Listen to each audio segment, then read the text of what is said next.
You're listening to No Retreat, hosted by Cheryl Ann, produced by Scott Douglas. Today on No Retreat, we'll be speaking with Monty Fritts. He is a Republican representative in the Tennessee House of Representatives for District 32. Welcome, Monty. Please introduce yourself to our audience. Hey, Ms. Cheryl. Thank you for having me tonight. I am Monty Fritts. I am from Roane County. I grew up in Rockwood and Kingston. Spent most of my life there.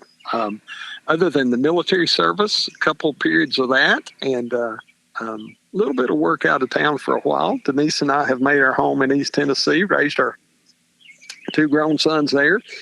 We have four grandchildren. We have a new grandson we hadn't met yet. We'll meet him in July, but we're excited about that. Denise and I will celebrate our 42nd wedding anniversary here in a few days.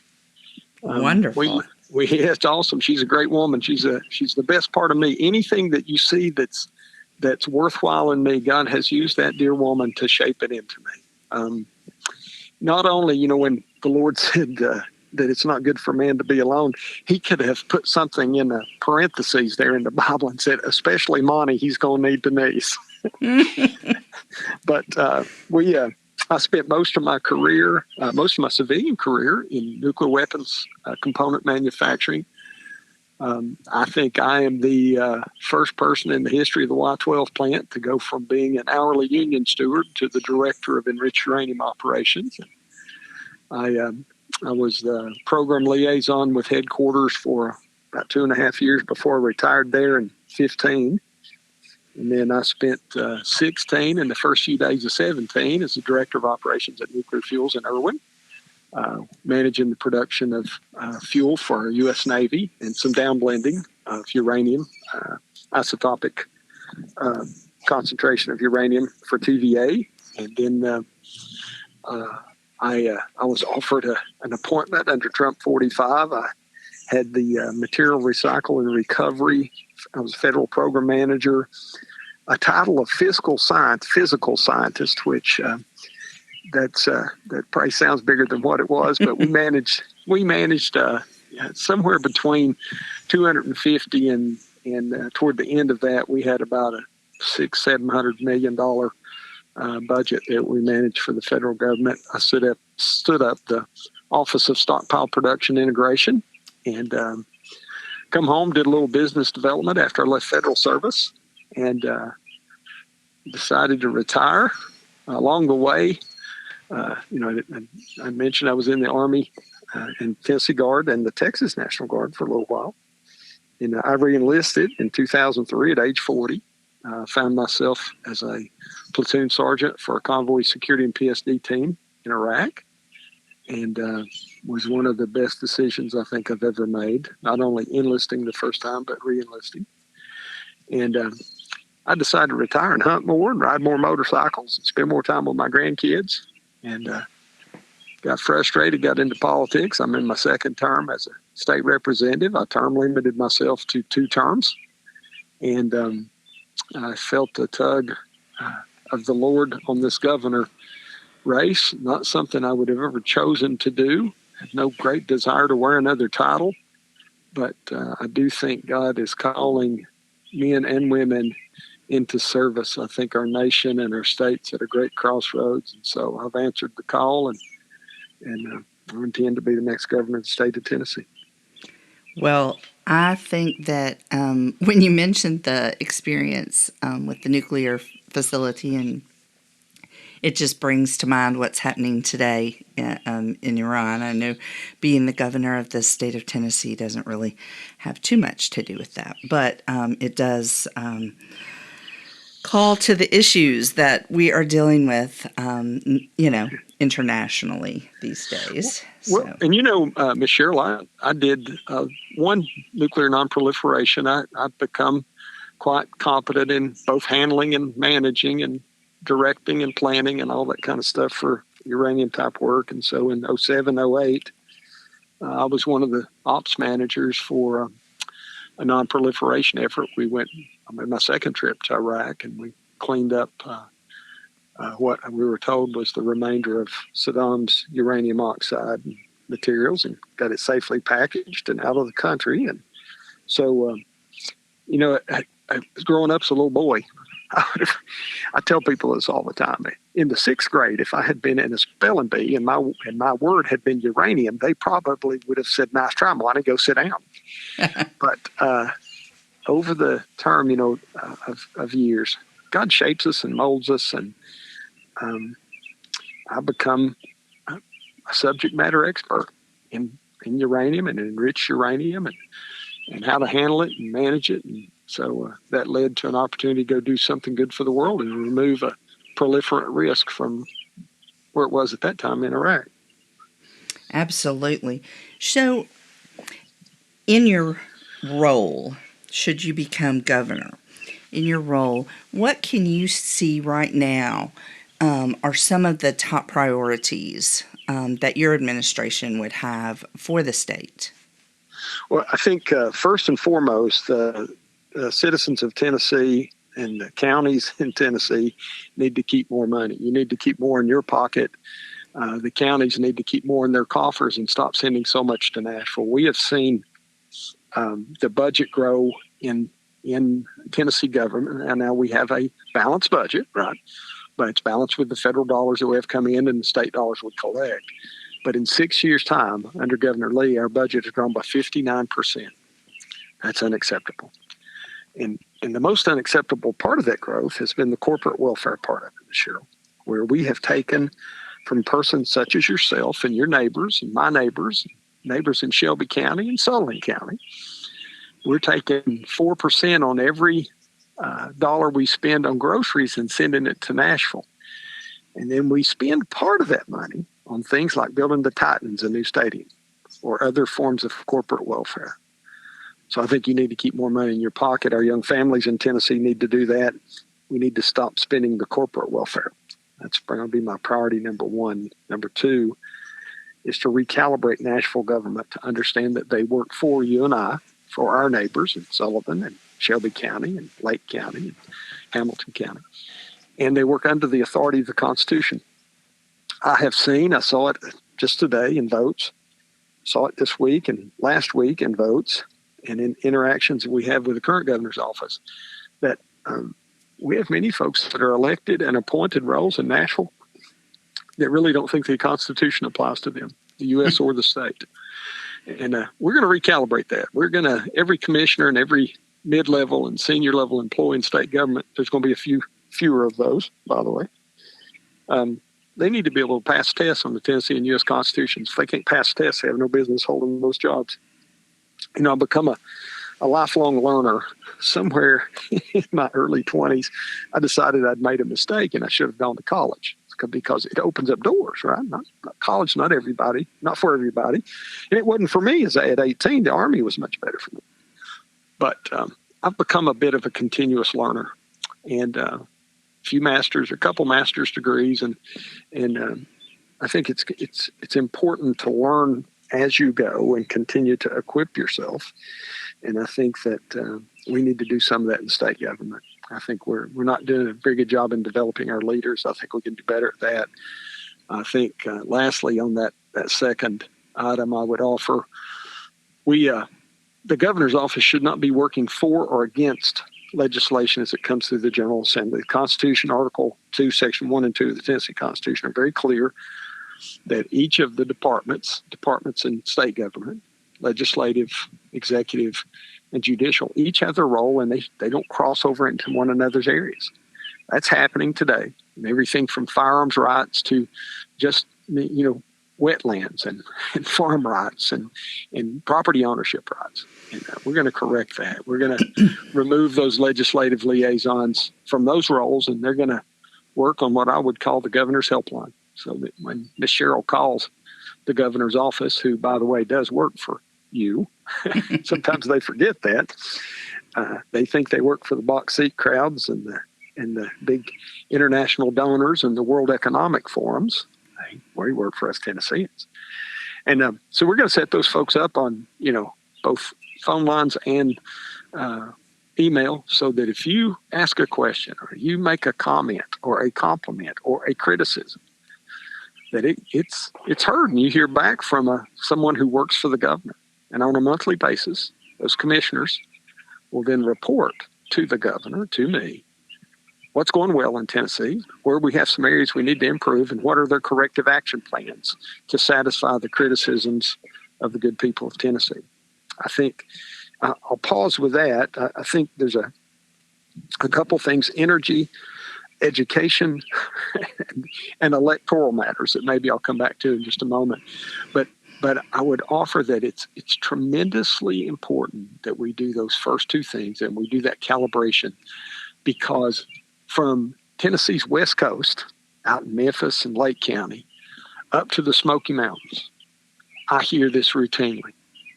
We keep electing people money and they tell us they're going to do something and they don't do it. We elect this person for governor or that person for state rep or this person for Congress, and they promise they're going to work for us, and then they just become like those other people in D.C. or Nashville.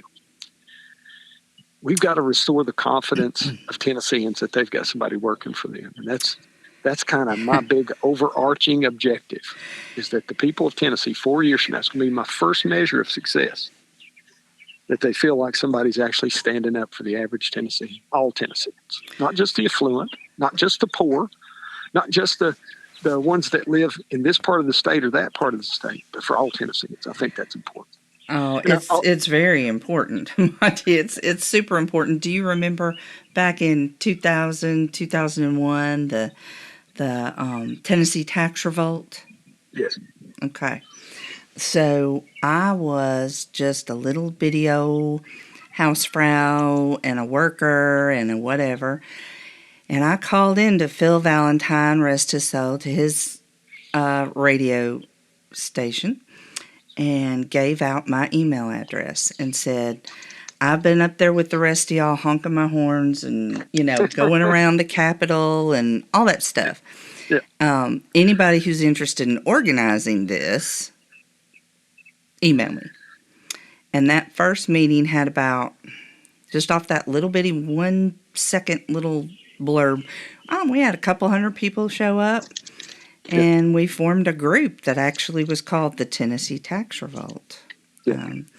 And so when you say represents the little people, and you didn't say little people, but I did. When you say represents the citizen of Tennessee, right? Yes. That's what we actually want. We do not want to interrupt our work day to have to go and tell you to do your job. We want you to listen to our needs, and then we want you to respond with either getting out of our way and letting us accomplish what we need to accomplish, or coming alongside and helping us fix a problem. Those are the two things that government is really there for, right? Either to take blockades out of our way so that we can progress, or come alongside us, but not egregiously, right? Not overreach. I noticed when I was reading a little bit about your campaign that you definitely are for limited government. So yes, ma'am. I'm with you on that. Well, continue to elaborate.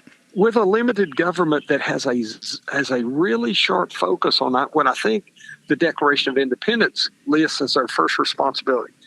We have been endowed by our Creator with certain inalienable rights. Among those are life, liberty, and the pursuit of happiness. That to secure these rights, governments are instituted among men. So I think what you just mentioned, those two big things, remove roadblocks and stay out of the way when necessary, are really part of securing your rights, your God-given rights to live whatever calling He's put on your life, whatever that may be, whether that's a school teacher, a firefighter, a nuclear engineer, to live that out, to raise your children as you see fit, to medicate or medically treat your body as you see fit, not as the government tells you to. We just passed a horrendous thing on that today in General Assembly. I mean, in the House, and it frustrates me that we get so far removed from that. So I think education then becomes really important when you think of that, because we have to equip our next generation to be able to be successful, Cheryl. So Article 11, Section 12 of the Tennessee Constitution, first sentence says, we recognize the inherent value of education. You and I recognize that.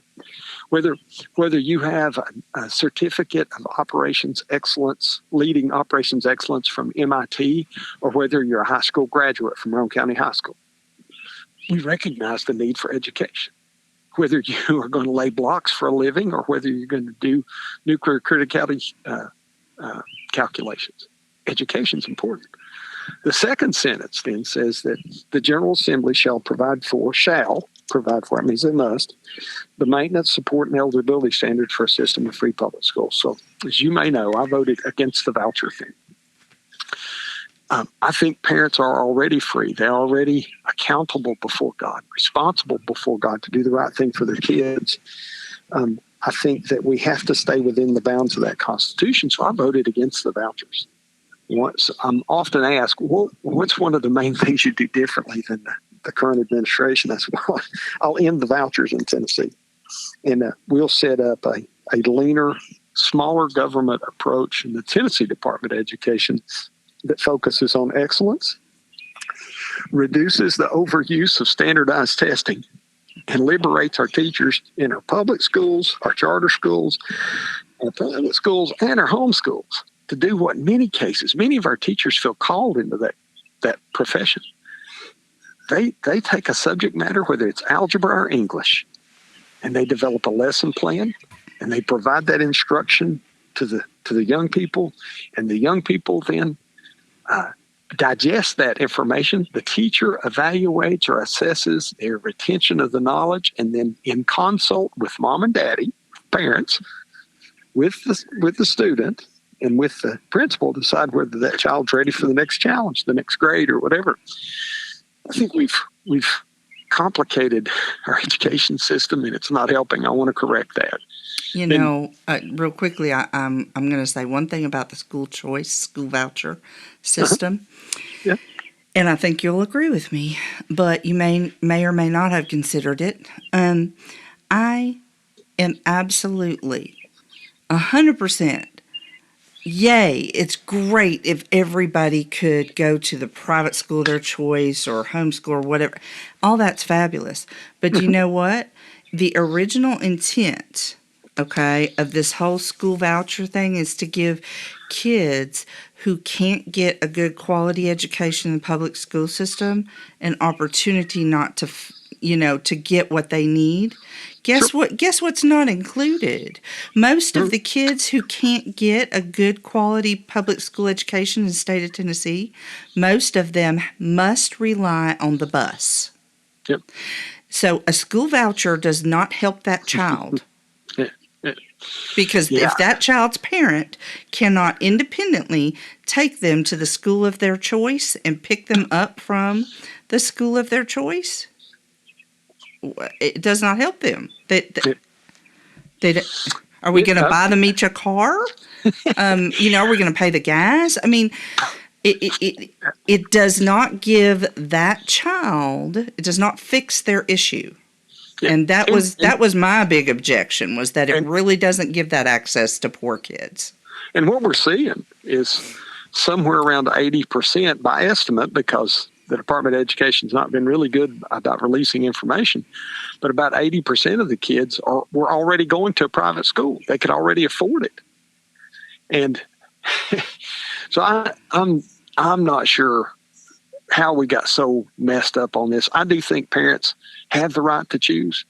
I just don't think that reaching in another person's pocket to make that choice is the right way to do that. I think we do too much of that in government. Well, and we already agree as a society that education is important. So there are plenty of people who do not have children, who chose not to have children, who are paying into educating our children. Yes, and we don't need to make them pay more. I agree with you. And we did that with this voucher thing. And they're pushing to double it this year. I'll be a no on it again this year. And again, I think both the other Republican candidates, Ms. Blackburn has said that she will continue to expand it. And I think John has said the same thing. I think they're afraid to speak against the administration in Nashville. I think that the Nashville establishment, I'm not. I've been doing that for 4 years, so I'm comfortable with it. Energy. You hear lots of politicians talk about the need for energy. I agree. We are dependent upon kilowatts. We need them for everything. Yes, sir. The U.S. Congress has oversight capability for U.S. TVA. And I think we're fortunate to have TVA. Let me just say that. What my gripe with TVA has been primarily with Congress. Congress has left them in a debt structure that they can't build a Watts Bar Unit 3. They can't afford the loans and the bonds to do that. And so they have not oversighted them properly. We have saw our generating capacity go down in Tennessee. 1 out of 4 kilowatts on average that we use in the state come from outside the state. Now, some of those are from TVA plants in Alabama, but some are from Southern Power and Duke Power. So we're buying off of the kilowatt economy, if you will. And when you start to pay a little bit more for your cost per kilowatt, part of it's because we're buying off the economy. So Congress hadn't oversighted that well. My first year in the General Assembly, we set up an energy policy for Tennessee to become a net kilowatt exporter. That's a big goal, but we've got to assert our seat at the table on this. We can't rely on those federal folks to make all our energy decisions for us any longer. Secondly, we restructured the State Energy Policy Council. I understand the uranium business pretty well, and so we restructured our State Energy Policy Council, not just for the nuclear criticality safety folks and the waste management folks, but also for oil and gas extraction on the Highland Rim, because there's lots of that there. For crude oil processing in Memphis, we have 1% of the nation's sweet crude refining capacity in Memphis, Tennessee. Valero oil, I'd like to see that be 2 and 3%. It's good for Shelby County, it's good for Memphians, and it's good for all of Tennessee. And so I just think that, you hear me use this phrase from time to time, Cheryl, don't DC my Tennessee. Yes. When I say that, it means lots of things. One of the things it means is don't send these people who have sat on their hands and just did what the lobbyists and big pharma have told them to do and all the PACs that they take money from. Send somebody who's been a leader, who understands how to plan, recruit, plan, and execute a plan that's successful. And I've demonstrated that. So the last E I'd get would be this. I would offer you this: electoral. Okay. Our elections are better than most, if not all, the other states. We're actually ranked number 1 for election security. Yep, and that's a great thing. But we can't rest on those laurels. And in a day when everything is subject to being hacked, we must continuously improve our election process to ensure that we don't have corruption in elections. Senator Blackburn and Senator Haggard both gave us a promise that they would not certify a fraudulent election a few years ago. Guess what? They did. Yes, they did. So how do we trust them? How do we trust Marcia to leave the state if she couldn't keep her promise on elections? I still struggle with that, to be honest with you. I struggle with lots of things, from the Marino bill and the opioid addiction and big pharma. And that's not just Senator Blackburn. That includes Congressman Rose, too. Some of the folks that these people take money from, one could offer they don't have Tennessee's best interest in mind, and that we need a Tennessee first, citizen only approach to all of our decisions. So I intend to bring that. I'd like to see us in Tennessee get to an election day rather than election season. I think it's a worthwhile consideration for paper ballots, and we can't protect our personal information anywhere now. So to assume that anything that goes to the internet is trustworthy, I think is problematic, and I think we need to look at that. So I think those are probably my top 5 priorities, mixed in with that big risk of losing the confidence of the average Tennessean.